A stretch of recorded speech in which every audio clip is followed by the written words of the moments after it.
بسم اللہ الرحمن الرحیم الحمد للہ کفا وسلام علی عبادہ الذین اصطفیٰ اما بعد فقد قال اللہ تبارک و تعالی فی القرآن المجید والفرقان الحمید فاعوذ باللہ من الشیطان الرجیم بسم اللہ الرحمن الرحیم شہر رمضان الذی انزل فیہ القرآن ہدی للناس وبینات من الہدی والفرقان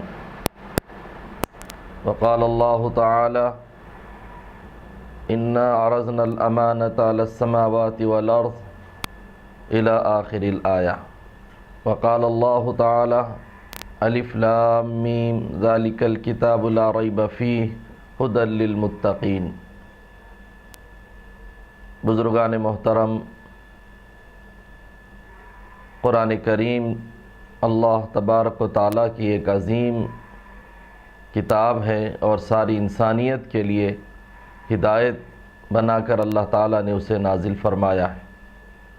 قرآن کریم کے سلسلے میں اللہ نے قرآن میں خود جگہ جگہ بہت سے مواقع پر اس کی عظمت اور اس کی اہمیت کی طرف اشارہ فرمایا ہے، اور اس کی فضیلت کے سلسلے میں آقا نامدار حضور اکرم صلی اللہ علیہ وسلم نے اپنی احادیث مبارکہ میں بہت ہی باتیں ارشاد فرمائی ہیں۔ کاش امت قرآن کریم سے اپنا تعلق جوڑتی اور قرآن کریم سے اپنی نسبت کو جوڑ کر اپنی زندگی کو قرآن پاک کے احکامات کے مطابق عمل کرنے کی کوشش کرتی۔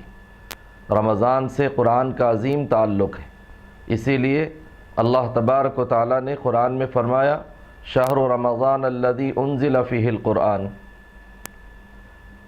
رمضان کا مہینہ وہ عظمت والا مہینہ ہے کہ اس میں ہم نے قرآن کو نازل کیا ہے، اور یہ قرآن ساری انسانیت کے لیے ہدایت ہے۔ پھر کہیں اللہ نے قرآن کریم کی اہمیت پر اشارہ فرمایا کہ قرآن کریم ایسی عظیم الشان کتاب ہے کہ اگر اس کو ہم پہاڑوں پر، زمین پر، آسمانوں پر اتارنا چاہا تو سب نے لینے سے انکار کیا، اس لیے کہ یہ طاقتور اور عظیم کتاب ہے۔ آپ جانتے ہیں حدیث پاک کے اندر حضور صلی اللہ علیہ وسلم پر قرآن پاک کی وحی نازل ہوتی تھی اور آپ پر قرآن پاک کی آیات آتی تھی تو آپ عین سرما کے زمانے میں آپ علیہ الصلاۃ والسلام پسینے میں شرابور ہو جاتے تھے۔ اتنی عظمت والی کتاب ہے۔ اللہ تبارک و تعالیٰ نے ایسی عظیم الشان کتاب کو ہمارے لیے عطا کیا ہے تاکہ ہم اس کی روشنی میں اس کی ہدایات پر عمل پیرا ہو کر دنیا اور آخرت کی کامیابیاں حاصل کر سکیں۔ لیکن قرآن کریم سے تعلق کا جو حال ہے اس وقت امت کا عجیب حال ہے کہ ہم کو اخبار سے تعلق ہے، ڈائجسٹ سے تعلق ہے، ناولوں سے تعلق ہے۔ روز ہم صبح اخبار پڑھنا ضروری سمجھتے ہیں، دنیاوی بہت سی کتابوں سے تعلق ہے، لیکن امت مسلمہ قرآن کریم سے اتنی بے توجہ ہے، بے غفلت میں ہے کہ اس کی طرف توجہ ہی نہیں کرتی ہے۔ رمضان جیسے عظیم مہینے کے اندر بھی جس کا تعلق قرآن سے ہے اور قرآن اس میں نازل ہوا ہے، اللہ نے قرآن کریم کے سلسلے میں یہ بھی تو ارشاد فرمایا کہ انا انزلناہ فی لیلۃ القدر، ہم نے قرآن پاک کو شب قدر میں اتارا۔ عظیم رات بنائی گئی قرآن پاک کے نزول کی وجہ سے، عظیم مہینہ قرار دے دیا گیا قرآن پاک کے نزول کی وجہ سے، لیکن کتنے لوگ ہیں جو رمضان المبارک میں قرآن پاک کی ادب و احترام اور اس کے پڑھنے کے سلسلے میں بے چین و بے قرار ہوتے ہیں۔ کاش قرآن کریم سے ہم اپنا تعلق کو جوڑ کر یہ ثبوت پیش کر سکتے کہ ہم اس کی ہدایت کے مطابق اپنی زندگی کو گزاریں گے۔ آج ہم قرآن کریم کو اس کا ادب یہ سمجھتے ہیں کہ اونچی جگہ رکھ دیا جائے، اس کو جزدان میں لپیٹ کر سنوار کر رکھ دیا جائے، طاقوں میں سجا کر رکھ دیا جائے، کسی گھر کی افتتاح کے موقع پر قرآن پاک کو پڑھ دیا جائے، یا کسی دکان کے آغاز پر قرآن پاک کو پڑھ دیا جائے، یا کسی کے انتقال پر ایصال ثواب کے لیے قرآن کو پڑھا دیا جائے، یا کسی بیماری پر قرآن پاک کو پڑھ کر اس کے سلسلے میں پھونک دیا جائے۔ یہی مسلمان صرف اس کو اتنا سمجھتے ہیں، یا بہت ہوا تو کہیں اہم معاملات میں قسم کھانے کے لیے قرآن کو اٹھا لیتے ہیں۔ یہ ہم سب کرتے ہیں لیکن قرآن کو پڑھتے نہیں ہیں۔ قرآن کریم کے حقوق ہیں۔ پہلا حق تو یہ ہے کہ قرآن پاک کو جب پڑھا جائے تو بہت ترتیل کے ساتھ، تجوید کے ساتھ پڑھنے کا اہتمام کریں۔ اللہ نے قرآن میں فرمایا ہے وَرَتِّلِ الْقُرْآنَ تَرْتِيلًا، قرآن کو تجوید کے ساتھ پڑھو، ترتیل کے ساتھ پڑھو۔ قرآن پاک کو جیسے پڑھنا ہے ویسے پڑھنے کا حق ادا کرو۔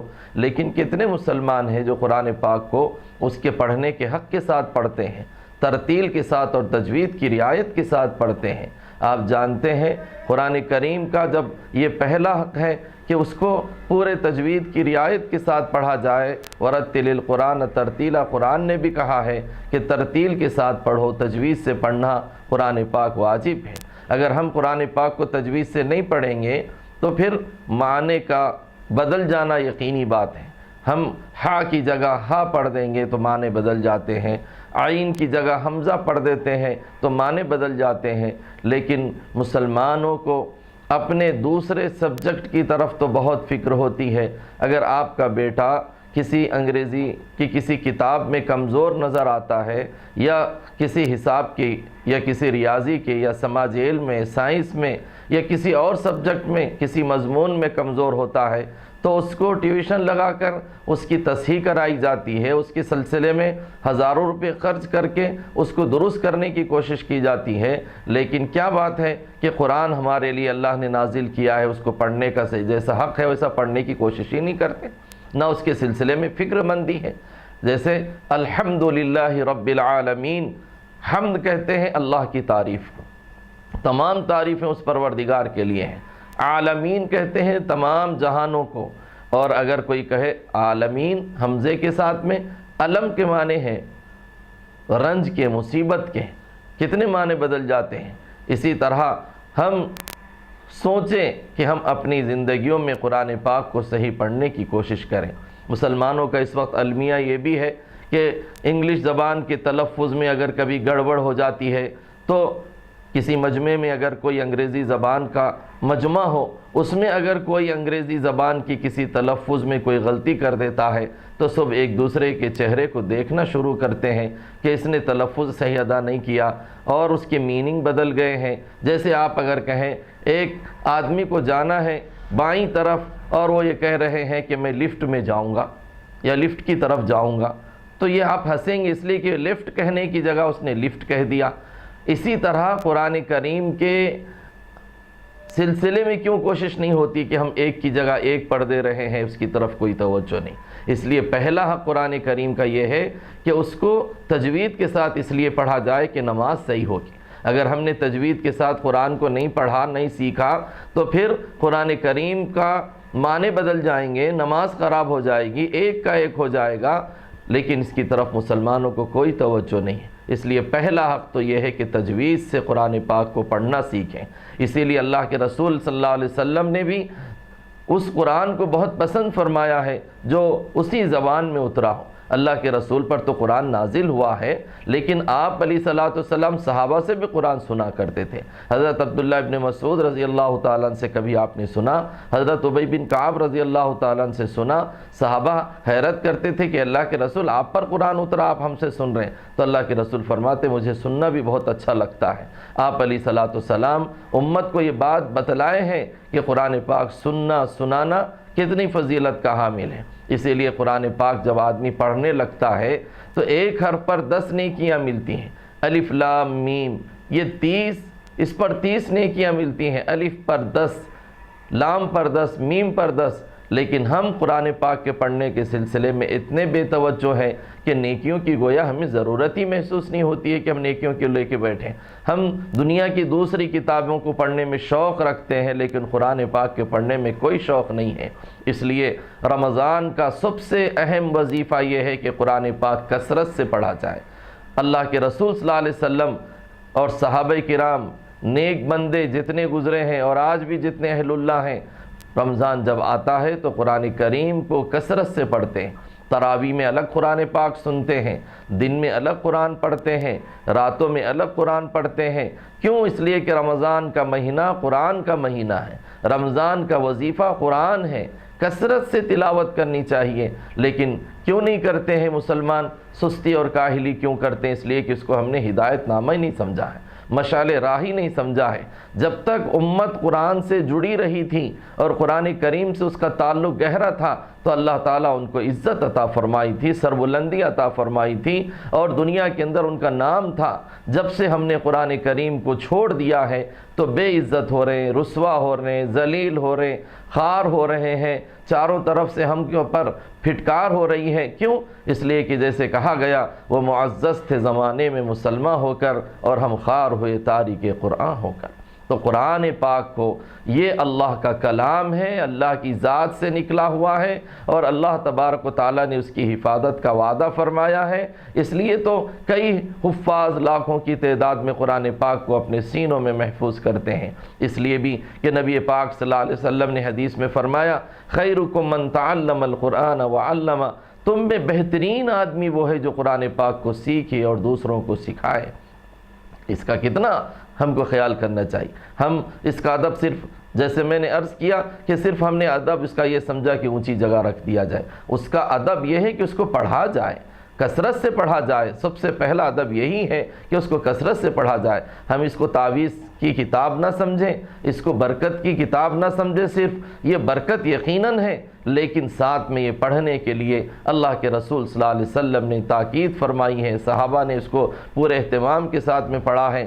آج ہماری ضرورت ہے کہ ہم قرآن پاک کو پڑھتے رہیں اور اس کے احکامات پر عمل کرتے رہیں۔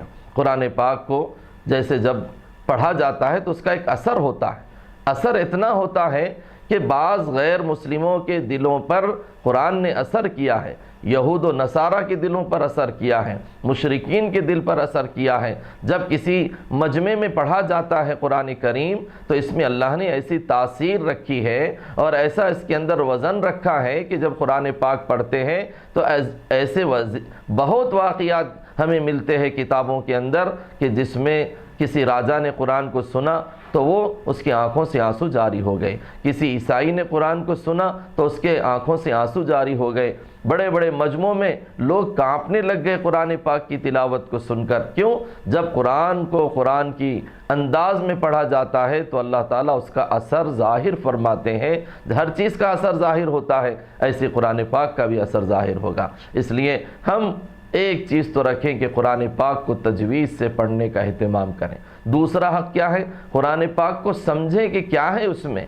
ہم ہر چیز سمجھنا چاہ رہے ہیں، دنیا کی ہر بات سمجھنا چاہ رہے ہیں، اور دنیا کے ہر کسی بھی کہنے والے کی بات کو ہم اس کی تہ تک پہنچنا چاہ رہے ہیں، لیکن امت مسلمہ جس کو قرآن ہدایت کی شکل میں دیا گیا ہے اس کو سمجھنے کے لیے تیار نہیں۔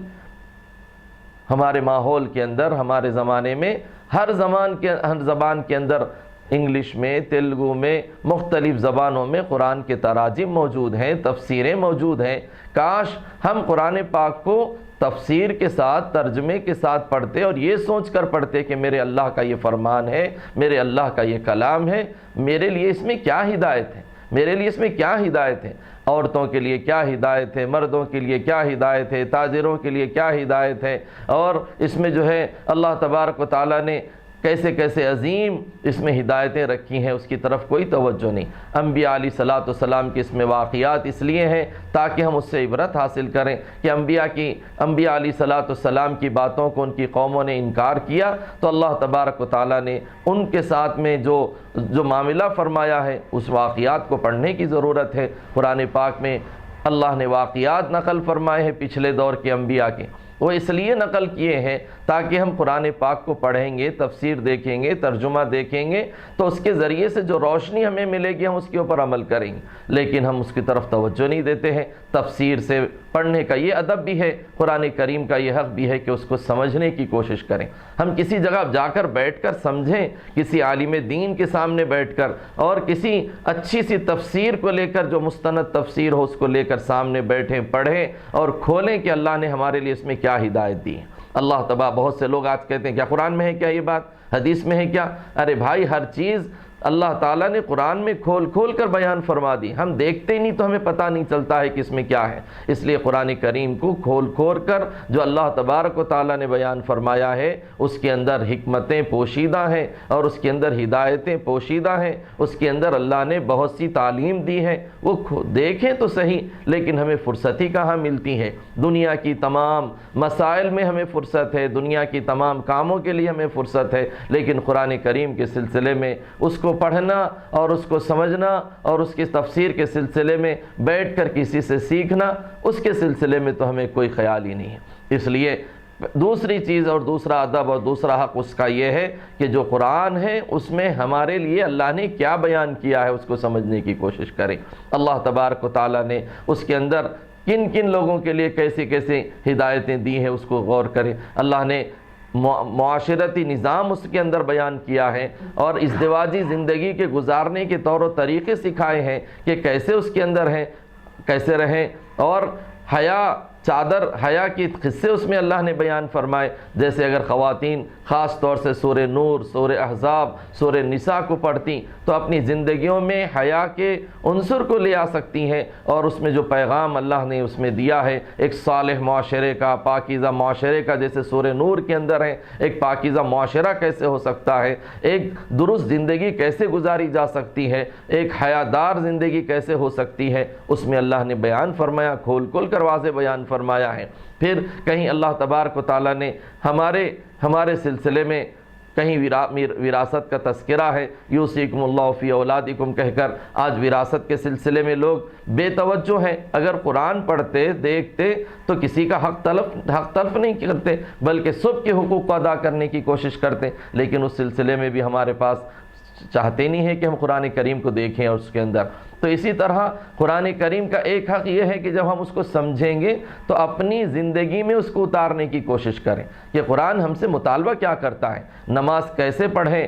نماز کے سلسلے میں اللہ نے اس میں فرمایا قد افلح المؤمنون الذین هم فی صلاتهم خاشعون، نماز کے پڑھنے کا فرمایا اور نماز کی حفاظت کا تذکرہ فرمایا، وَحَافِظُوا عَلَى الصَّلَاةِ عَلَى الصَّلَاةِ الْوُسْطَىٰ حافظوا علی الصلاۃ والصلاۃ الوسطیٰ، کہیں یہ فرمایا، اور پھر فرمایا ان الصلاۃ علی المؤمنین کتابا موقوتا، نماز ہر مومن پر کس طرح وقت کے مقررہ میں فرض ہے، اگر آدمی پڑھیں گا تو نمازوں کا اہتمام بھی اس کے اندر آئیں گا۔ زکوٰۃ کے سلسلے میں قرآن کریم کے اندر ہے تو اس کا تذکرہ جب وہ پڑھیں گا کہ اللہ تعالیٰ نے زکوٰۃ دینے والوں کے لیے کیا اجر رکھا ہے اور زکوٰۃ نہیں دینے والوں کے لیے کیا وعیدیں اللہ نے اس کے اندر رکھی ہیں، تو زکوٰۃ کا دینے کا اس کے اندر مزاج پیدا ہوگا۔ اسی طرح حج کے سلسلے میں ہے وَلِلَّهِ عَلَى النَّاسِ حِجُّ الْبَيْتِ مَنِ اسْتَطَاعَ إِلَيْهِ سَبِيلًا، اگر آدمی قرآن پڑھیں گا تو حج کے احکامات کو سمجھنے کی کوشش کریں گا۔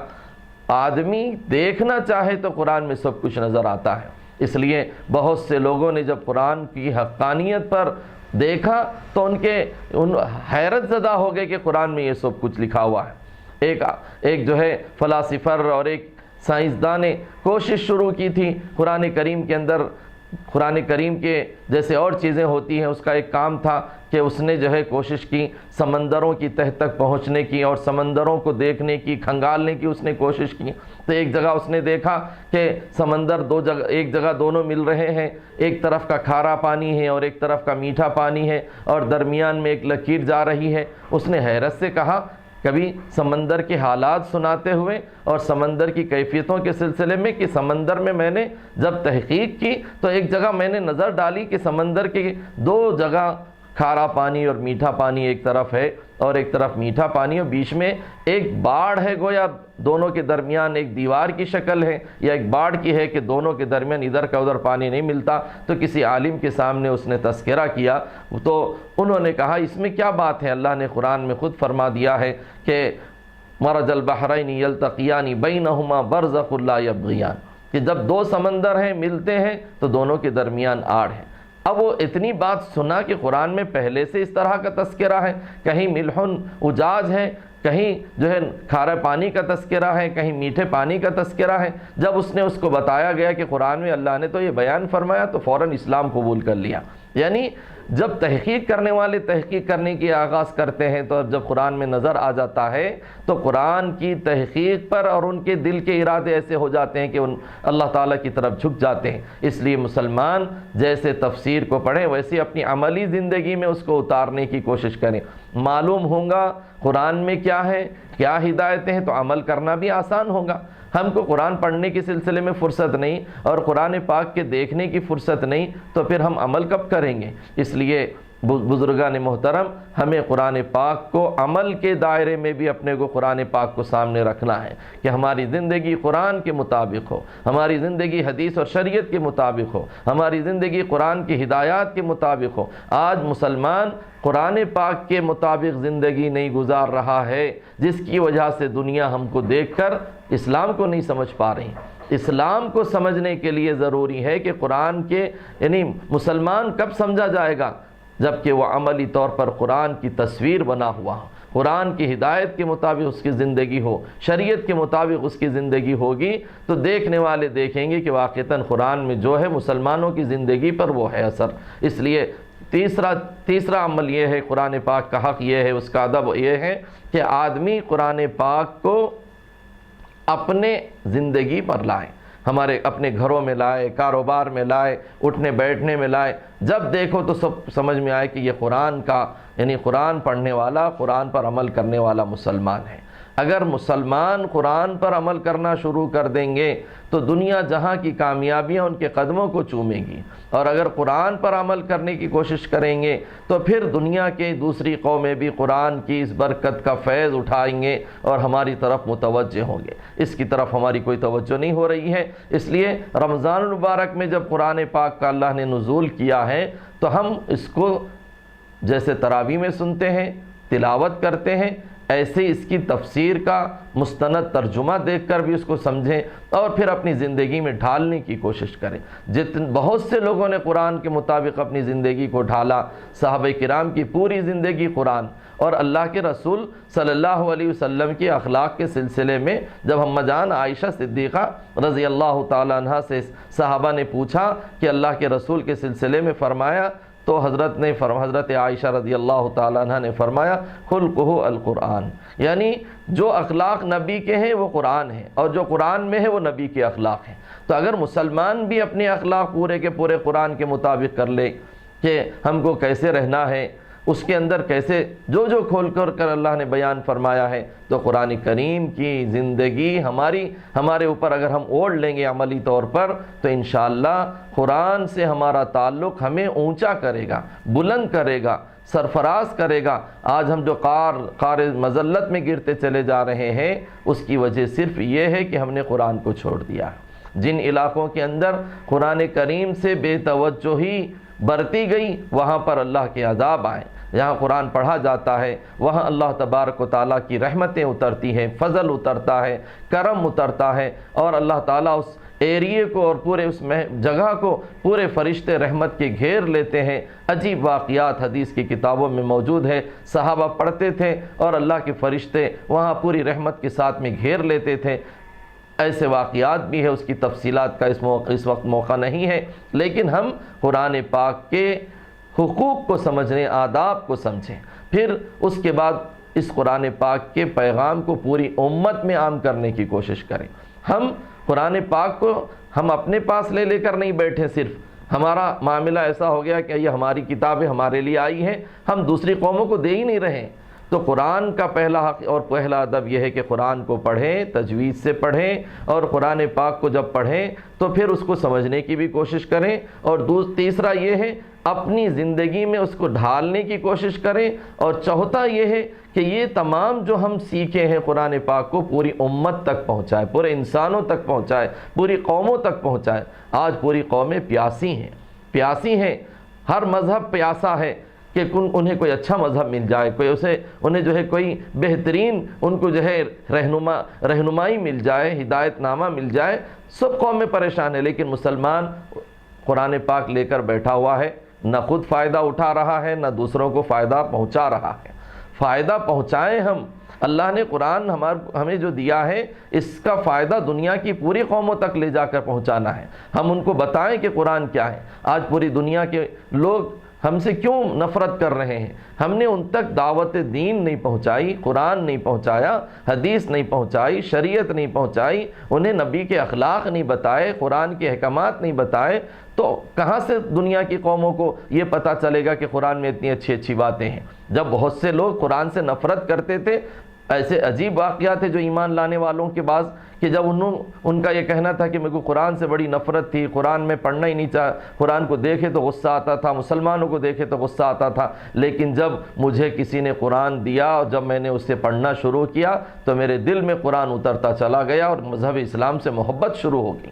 ایسی چیزیں ہیں، ایسے قرآن ہے یہ کتاب، لیکن ہمارا کام تو یہ ہو گیا ہے کہ ہم قرآن کریم کے سلسلے میں، ہماری عورتوں کا حال یہ ہے کہ طاقوں میں سجا کے رکھ دیتے ہیں، جہیز کے اندر قرآن پہلے دی جاتی ہے، مسلمان اپنے بچیوں کی، بیٹیوں کی شادیوں میں بہت اہتمام سے، بہت احترام سے جہیز کی فہرست تیار کرتے ہیں، تو پہلے قرآن لکھتے ہیں، اس کے بعد جانماز لکھتے ہیں۔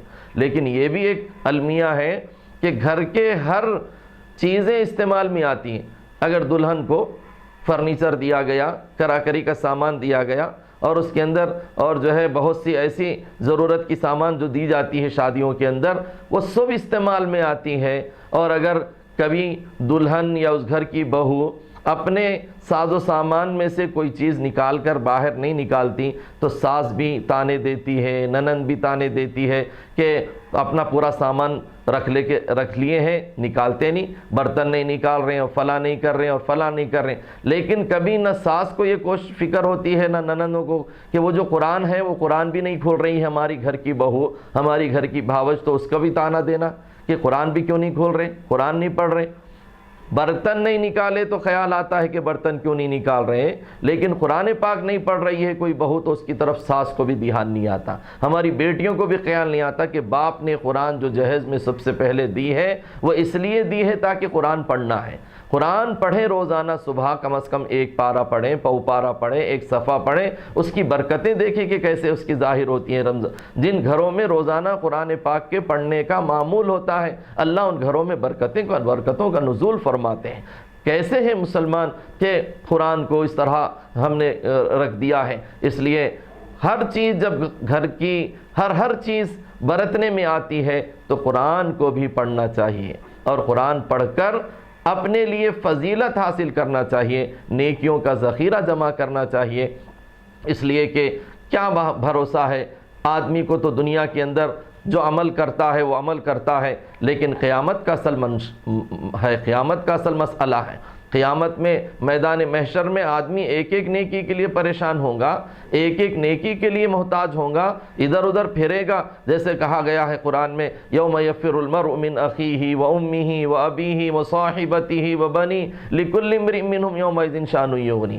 یہ آیت کا نزول عموم کی طرف اگر ہم دیکھیں تو یہ نظر آتا ہے، یہ آیت کا پس منظر تو کچھ اور ہے، لیکن اس میں یہ بات معلوم ہو رہی کہ قیامت کے منظر کا ایک منظر کشی کی گئی ہے کہ وہاں پر آدمی بھائی سے بھاگے گا، ماں سے بھاگے گا، بیٹے سے بھاگے گا، باپ بیٹے سے، بیٹا باپ سے بھاگے گا، دوست سے جس کی وجہ سے آج نہ قرآن پڑھ رہے ہیں، نہ دین پر چل رہے ہیں، نہ شریعت پر چل رہے ہیں، دوست کی وجہ سے رات ہمارا برباد ہو۔ دوستوں کی محفلیں سجی ہوئی ہیں، کبھی اس میں قرآن کا تذکرہ نہیں آتا۔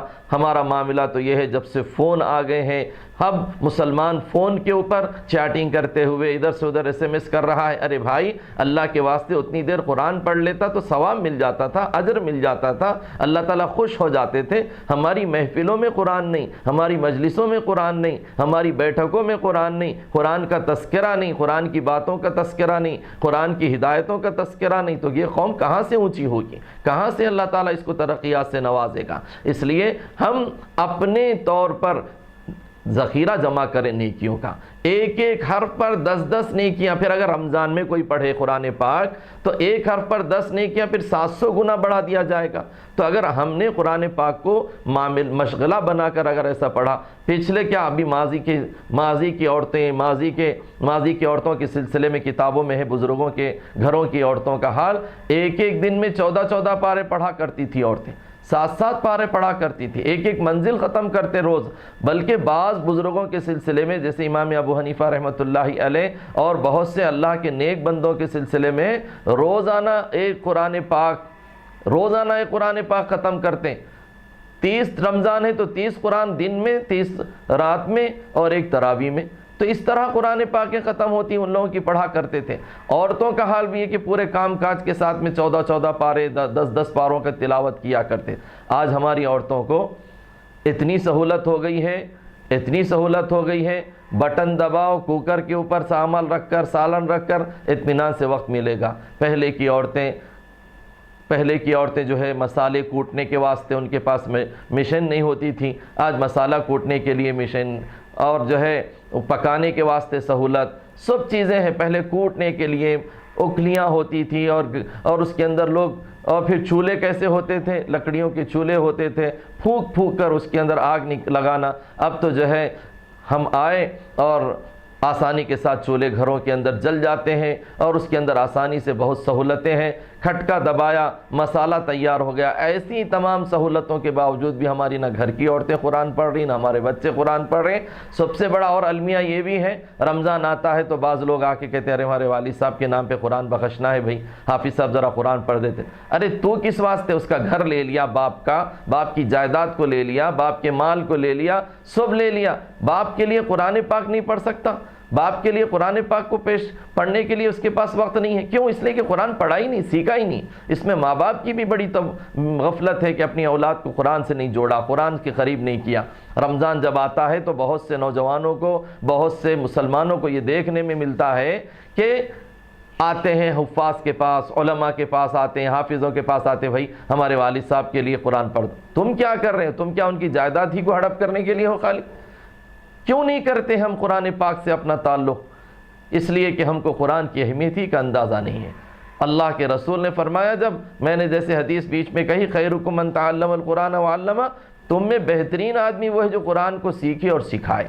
تو قرآن پاک کو سیکھنا، سکھانا یہ بہت اہم چیز ہے. اور ہم اپنی زندگیوں میں قرآن پاک کو لا کر گویا عملی تصویر پیش کریں اور پوری دنیا انسانیت تک قرآن کے پیغام کو پہنچائیں. قرآن کا پیغام ہمدردی کا پیغام ہے، غمخواری کا پیغام ہے، اچھائی کا پیغام ہے، نیکی کا پیغام ہے، خیر کا پیغام ہے، لوگوں کے ساتھ بھلائی کا معاملہ ہے، دوسروں انسانوں کے ساتھ غمخواری کا ہے. جیسے اللہ نے قرآن میں فرمایا ہے، جیسے والدین کے ساتھ حسن سلوک کا تذکرہ ہے، اپنے پڑوسیوں کے ساتھ حسن سلوک کا تذکرہ ہے. یہ کر کے دیکھو، یہ پیغام ہے قرآن پاک کا جو امت تک، انسانوں تک پہنچانا ہے. لوگوں کو پتہ چلے گا کہ قرآن میں ایسا ہے. بازو والوں کے ساتھ خیر کا معاملہ کرو، پڑوسی کے ساتھ وہ صاحبی بالجم، تمہارے پہلو میں بیٹھا ہوا کوئی آدمی ہے اس کے ساتھ اچھا سلوک کرو. قرآن یہ کہہ رہا ہے. تو جب یہ ہم بتائیں گے دنیا کی قوموں کو تو ان کو پتہ چلے گا کہ کتنا اچھا قرآن ہے. تو بہت سے لوگوں نے قرآن کو سن کر اس کی ہدایتوں پر اپنے حیرت زدہ نہیں ہوئے بلکہ ایمان قبول کیے ہیں. آج بھی قرآن میں وہ تاثیر ہے، قرآن میں وہ پاور ہے، قرآن میں وہ چاشنی ہے اگر ہم قرآن پاک کو پوری شوق کے ساتھ پڑھیں گے. اس لیے بعض علماء نے کہا ہے جب سے ہمارے مسلمانوں کو موسیقی کا شوق ہو گیا، گانوں کا شوق ہو گیا، تو قرآن کی پڑھنے کی کیفیت ان کے اندر سے ختم ہو گئی. یہ جو کیوں ہو گیا ہم کو قرآن سے دوری، قرآن پاک سے کیوں ہم کو نفرت ہے؟ دیکھو تراویح میں بھی بعض بزرگ احباب 5 پارے سن رہے، 3 پارے سن رہے، اور نوجوان بعض مسجد کے باہر قرآن سننے کا شوق ہی نہیں ہے ان کو. بہت سے نوجوانوں کو الحمدللہ بعض نوجوان پڑھتے ہیں، نیک بندے ہیں اور قرآن کو بھی پڑھتے ہیں، قرآن پاک سنتے بھی ہیں. لیکن ایک بڑا طبقہ باہر نکل جاتا ہے. کیوں مزہ نہیں آ رہا؟ قرآن میں بھی مزہ ہے، جیسے بریانی کا مزہ ہے، فروٹ کا مزہ ہے، چیزوں کا مزہ ہے، قرآن کا بھی مزہ ہے. لیکن ہمیں کیوں مزہ نہیں آ رہا؟ ہم کو گانوں سے مزہ ہو گیا، موسیقی سے مزہ ہو گیا، ہم جو ہے مزامیر سے ہو گیا، ہم جو ہے ایسی چیزوں سے ہم کو مزہ مل گیا. تو اللہ نے ہمارا وہ مزہ قرآن کا چھین لیا ہے. یہ ہمارے لیے نحوست ہے، یہ عذاب ہے ان مسلمانوں کے لیے جو قرآن کو پڑھنے میں مزہ نہیں آ رہا، سننے میں مزہ نہیں آ رہا. کیوں نہیں آ رہا؟ جب سے قوم کو گانوں سے شوق ہو گیا، موسیقی سے شوق ہو گیا، قرآن سے مزہ ختم ہو گیا ہے. جب امت قرآن کے مزے کو چھوڑ دیں گی تو پھر کیا ہوگا؟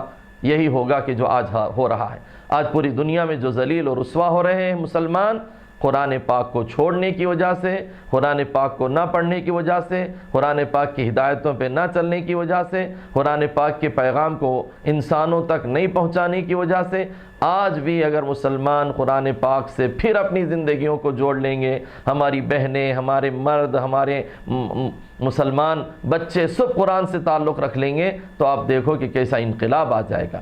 قرآن سے ہی انقلاب آیا ہے۔ اللہ کے رسول جب قرآن کو پیش کیے تھے، قرآن ہی سے انقلاب آیا مکے کی سرزمین پر۔ آپ نے قرآن پاک کو پڑھنا، آیات پڑھی، کیسے کیسے واقعات حضرت عمر فاروق رضی اللہ تعالیٰ کا ایمان لانے کا ذریعہ قرآن پاک ہے۔ کتنے لوگ ہیں جو قرآن پاک کو سنے اور انہوں نے اپنی زندگیوں کو تبدیل کر دیا ہے، انقلاب آ گیا ہے۔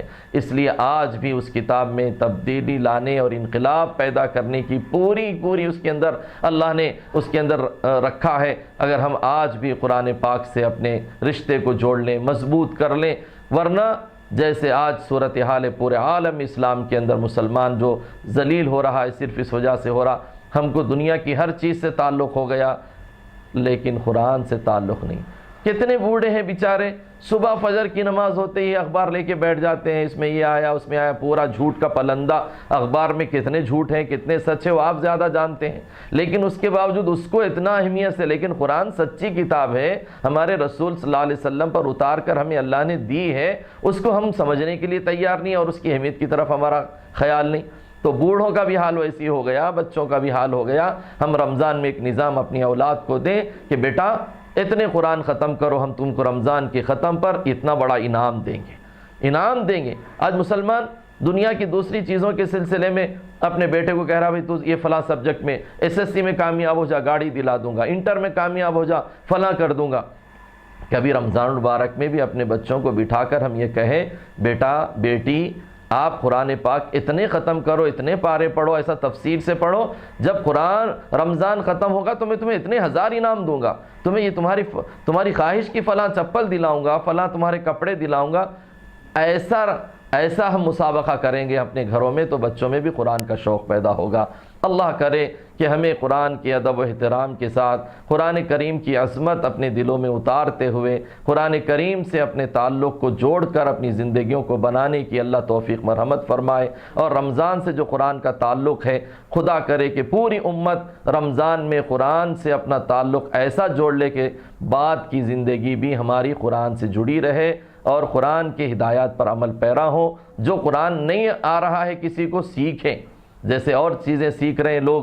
آج کل کمپیوٹر کا دور ہے، پہلے آفسوں میں کمپیوٹر نہیں تھا، ہاتھ سے لکھتے تھے، جب سے کمپیوٹر آ گیا تو بوڑھے لوگوں کو ہم نے دیکھا کہ جس وقت آفسوں میں کمپیوٹر لازم ہو گیا تھا اور اسی کے سے کام کرنا آ گیا تھا، تو بہت سوں کو دیکھا ہے کہ اس کی جو ہے ٹریننگ لیے، انہوں نے آفسوں میں ٹریننگ لی، دنیا کے چند ٹکوں کے واسطے ٹریننگ لیے ہیں اور اس کو سیکھا ہے۔ تو کیوں قرآن اگر آپ کو نہیں آتا تو سیکھنا چاہیے، اس لیے کہ قرآن کو نہیں سیکھیں گے تو کیسا۔ آخر میں ایک بات عرض کر کے بات کو ختم کرتا ہوں کہ جن علاقوں میں ارتداد آیا، یعنی لوگ مسلمان مرتد ہوئے، وہاں کا جب سروے کیا گیا تھا کہ بہت سے تنظیموں نے سروے کیا تھا پچھلے دور میں، تو یہ معلوم ہوا کہ وہاں کے مسلمانوں کو دیکھ کر بھی قرآن پڑھنے نہیں آتا تھا، اس کی نحوست سے وہاں کی قومیں مرتد ہو گئیں۔ کلمہ پڑھتے تھے لیکن مسلمان تھے، لیکن اسلام سے انہوں نے اپنے آپ کو الگ کر لیا، مرتد ہو گئے۔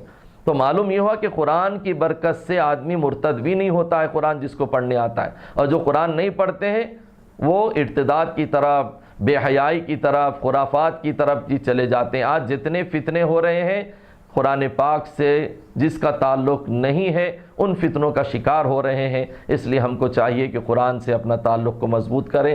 اللہ تبارک و تعالی ہم سب کو زندگی بھر قرآن پاک کے ہدایتوں کے مطابق عمل کرنے کی اور اس کو پڑھنے کی، اس کو عام کرنے کی اور پوری قوموں تک اس کے پیغام کو عام کرنے کی اللہ توفیق مرحمت فرمائے۔ وما علینا الا البلاغ۔